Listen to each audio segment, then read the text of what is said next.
ডিম দিয়ে আলুর চপ তৈরি করব। তার জন্য এখানে আমি আলু সেদ্ধ করে এটাকে আমি এখন ম্যাশ করে নিচ্ছি। এখন দিয়ে দিচ্ছি পেঁয়াজ কুচি, দিয়ে দিচ্ছি এখানে ধনিয়া কুচি, কাঁচামরিচ কুচি, স্বাদমতো লবণ, হলুদের গুঁড়া, মরিচের গুঁড়া, ভাজা জিরের গুঁড়া। এখন সবকটা উপকরণ হাত দিয়ে ভালো করে মিশিয়ে নেব। 3টা ডিম সেদ্ধ করে নিলাম। এখন ডিমটাকে আমি ছোট অংশে কেটে নিচ্ছি। সামান্য লবণ ছিটিয়ে দিলাম।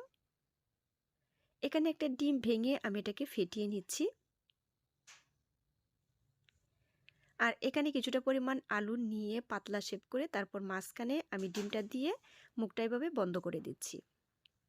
আর সেমভাবে তৈরি করে আমি এই যে ডিমের মধ্যে প্রথমে চুবিয়ে তারপর এখানে টোস্টের গুঁড়োর মধ্যে একটু ভালো করে মিশিয়ে এগুলাকে ফ্রাই করে নিচ্ছি। এটা দেখতে যেমন মজার, খেতে কিন্তু আরও বেশি মজার। রেসিপি ভালো লাগলে একটি লাইক দিয়ে পাশে থেকে সাপোর্ট করবে।